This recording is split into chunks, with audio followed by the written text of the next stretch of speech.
Hello and welcome back. This is Sherry with Heart and Soulful. I am back finally to working on my French journal series. So if you're just joining me for the very first time, welcome.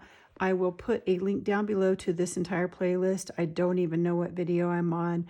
I started this project months ago and then was not feeling well and going through some medical issues and had put it aside. But now I'm back feeling better and I want to get back to working on this. So what we had been working, I had to actually watch the last video myself because I had no idea where I left off. In fact, I don't even know what I've shown on this one. I think I showed this spine cover finished and actually glued it down on camera. So that might be a few episodes ago.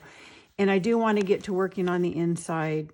I have a video where we worked on some envelope pockets and that sort of thing. So my next one, I'm hoping to get working on the insides of this one. But I had started two more smaller versions that I may do a little different. And I am doing two different spine covers for those. So they all involved printing fabric and then mounting them to the just kind of a muslin base. And when I left off, I did not have this flower finished. So I kind of wanted to show you what I've done since the last video before I get to working on any of the insides, because this could still take me a little while. You know, sometimes it's what my mood is if I want to be working on this, but I need to bring a little more color into these, and so they may take a little while longer, but I wanted to catch you up where I am, at least in this one short video. So I had left off wanting to do this rose different than this one. I actually used the same, if you can see, this one's a little bit bigger. It's the same printable, but I did this one, I shrunk it down a little to fit on the journal I needed. And then I actually printed it on a darker fabric. So this one was maybe just a white, it looks like.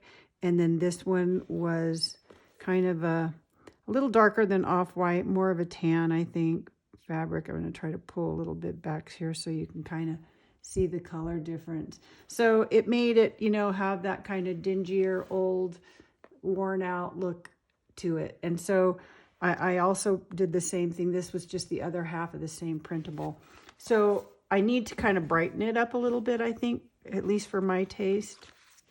So I kind of want to do that with bringing in a little bit more color. You especially see it when you're looking this far away with the camera. So I had left off where I had used different cantha stitches to get these two pieces of fabric connected to each other. But I wanted to do the flower different than I did on this one, just to show you a different way of doing it. This one was all done with mostly satin stitch, and then I didn't applique any fabrics. This is all just built up with beading and stitching on the flower. So it's really all stitched. Whereas this one, I decided I wanted to do some applique. So I took some other different fabrics, all in the similar colors. So they're all, this is some vintage lace that I used, and I used some of this vintage silk fabric, and then another little pattern fabric that had a lot of texture in it. And then I've gone through and just some of these, this one was just actually a skinny piece of this lace that I couched on, and then just tried to do some different stitches, some little knots and that sort of thing on the different fabrics. This is all just stitching again. And then I ended up outlining the fabrics in the same color just to kind of define all the different little petals. And then I had started the leaves on camera, I think. And so you can see I had mentioned I was going to add some veins in a different color green. So I used the same thread that I used here, which is a little bit brighter of a green, kind of a yellowish green, and then just did the little buds in stitching also. So that's as far as I have on this one. But I really like how it brought the focal point forward, and then I can still do some other things on the rest of this just to bring in a little more color if I want. I don't think I want to get it as busy as the other one. I want to keep it maybe a little more subtle. And I'm not gonna cut out around the rose like I did on the other one. So I may do, you know, some more something, some patches or buttons or beads or something. I don't think I'm going to get as busy, but you never know. I didn't know I was going to on the other one, and I went a little crazy. So this one is a little bit larger. It's going to go on this little bit larger journal. And I really like that it kind of puts her on the spine, but then you see parts of it wrapped around. So I do need to, I want to make sure that the part you see just on the front looks fine and not just, you know, part of an arm kind of thing. And same with the back. So I'm kind of keep that in mind as I'm working on it. So in the last video, I had done the crown on a little patch.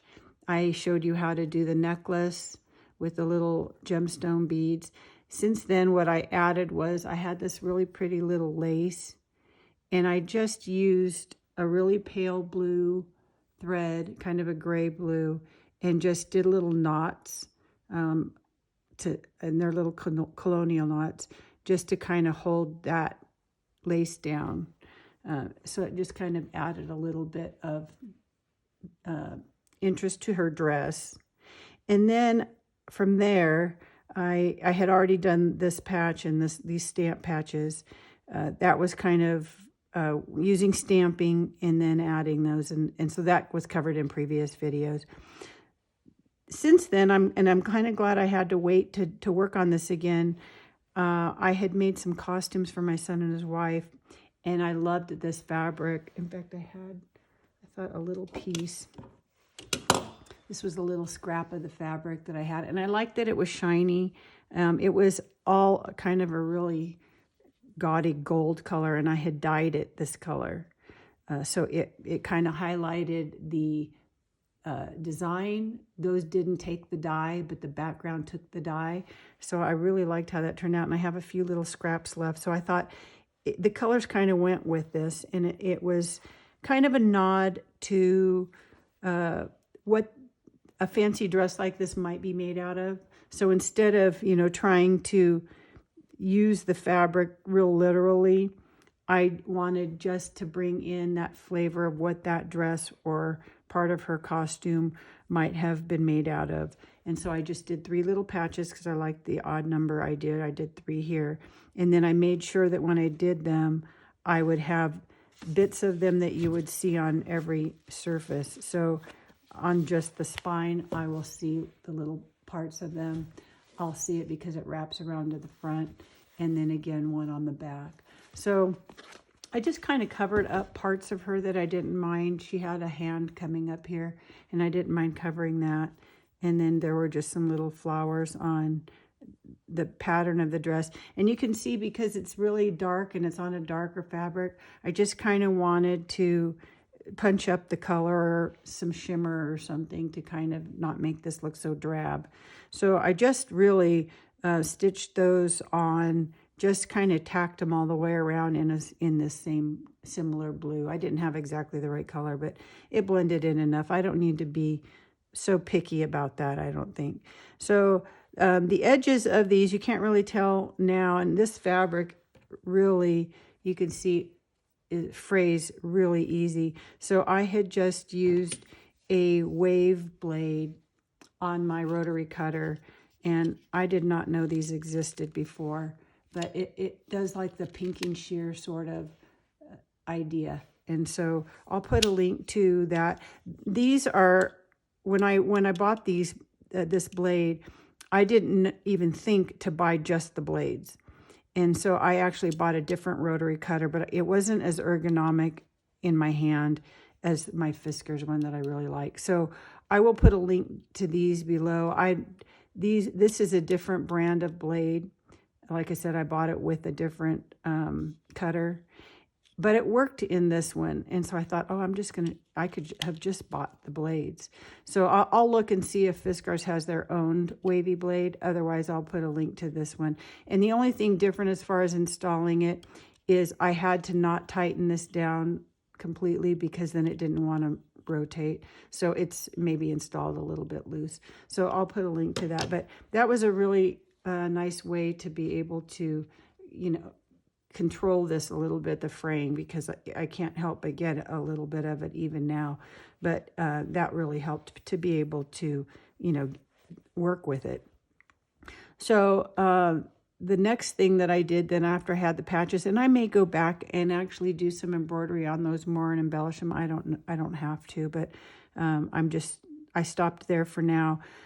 But because they were shimmery and I really kind of like having that little blingy stuff on this one, I decided to use my least favorite thread. And I just have a love-hate relationship with this thread. I think it's DMC. The number that I'm using is E627, I think, or 677. Now I can't read my own writing, but maybe E677. It's metallic. It is the worst thread to work with. I really don't like it. If you have a trick about it, let me know. But it's one of those, when you take even just one strand of the thread to use, even just one strand is really two strands. And if you wanted to try to use even that fine, I think it's just going to still be as hard. So I was working with one strand. This was absolutely necessary to be able to thread my needle. And what I ended up having to do was to tie a knot, and a double knot in the end. You can see it just wants to split no matter what you do. I ended up having to put this in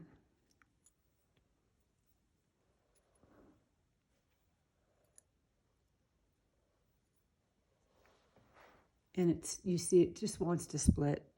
So I'm going to kind of try to thread that.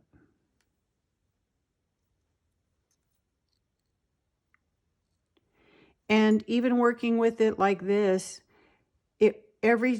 about every 2 stitches, it was slipping out of my needle. So I know there's a fancy trick way to do this, but I don't know. I don't know that. So I am just tying a knot. And even when I did it double, it still ended up coming out, but it lasted a lot longer. So you just have to kind of keep an eye on your knot and have to tighten it maybe every few stitches. But if you know another trick, let me know about it. But I have just put a double knot there right by my eye of my needle just to try to keep it together. So I'm going to go ahead and make my knot. Oops.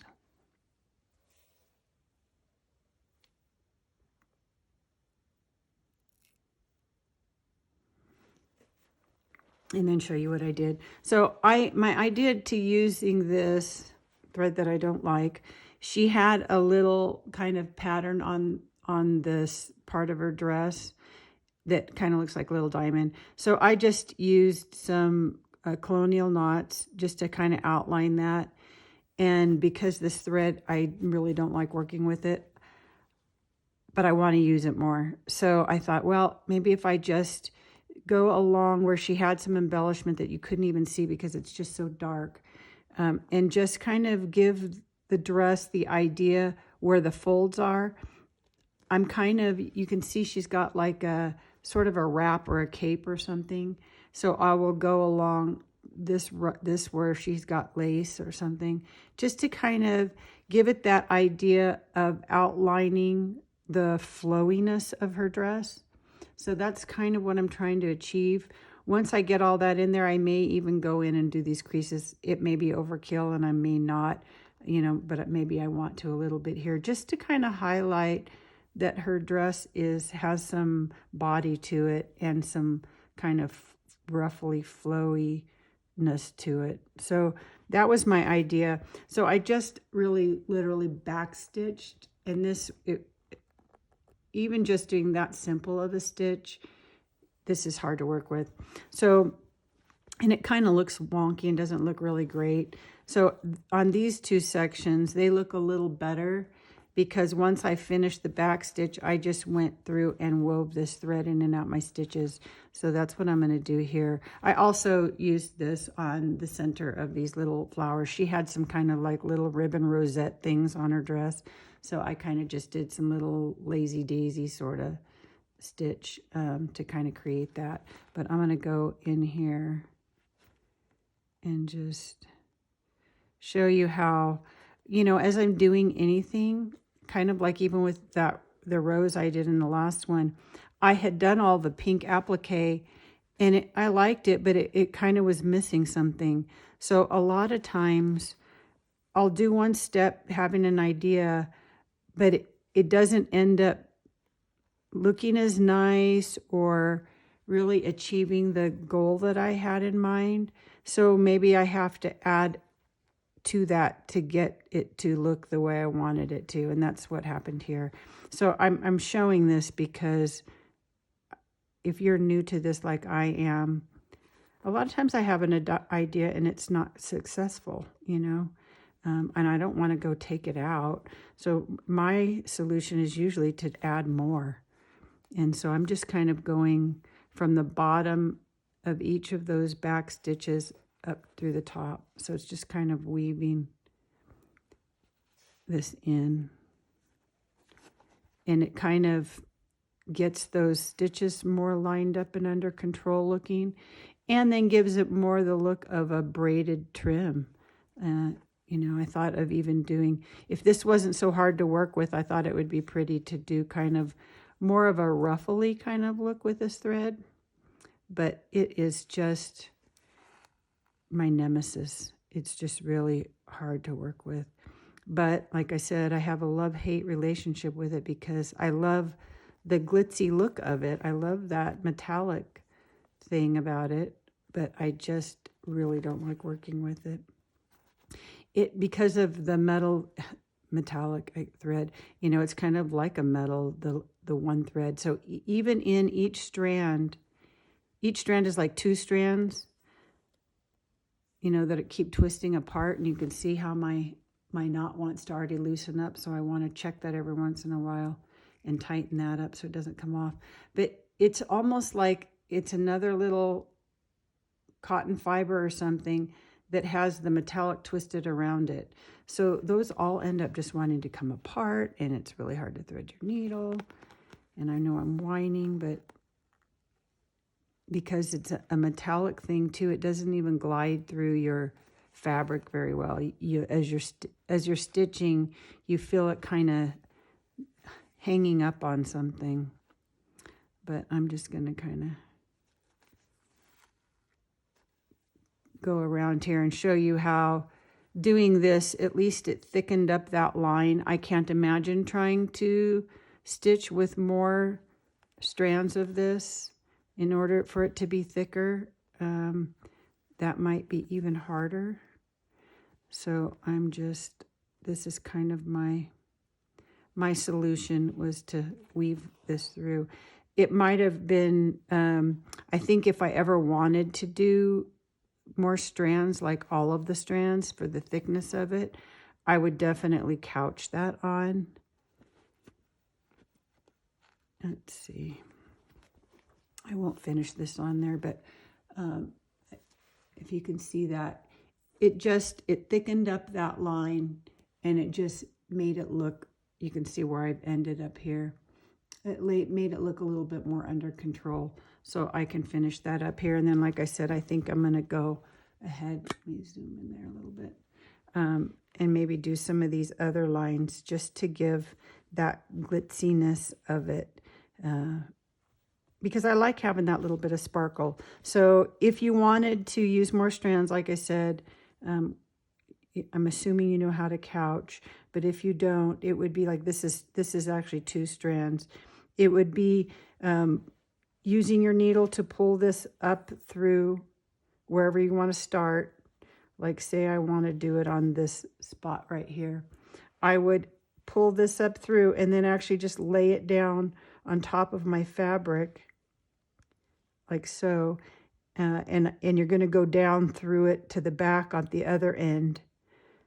But I wouldn't pull that tight yet because I want it to go along a curve. So I would just lay however many threads, which I think I would do more than these two even. And then with another thread, a contrasting thread, or you could use the same thread, which is hard to use, but I would almost get maybe something like this that's a gold color but not metallic. And then you're just going to go on one side of this thread come up and then go around to the other side and then go down a little ways and do the same thing. So you end up kind of looking like a little, you know, railroad thing. That's going to hold, your other stitches are going to hold this down to your piece. So I won't really demonstrate that now again because I don't really want to work with that anymore. But I'll finish doing my weaving and then go from there. So I'm not sure what's next after this. If you watch me, a lot of times I end up changing my mind by the time I get to it. So I'll finish this up maybe tonight and maybe start working on the chandelier, some idea for that, which may have evolved since my last idea. But that's where I'm at. I'm going to finish this up just over time, see what we come up with. I will give you little peeks from time to time where I'm at, but I'm hoping to work on the insides of at least one of these journals in the next video. So that's where I'm at. Have a great rest of your day. Now go make something. Bye.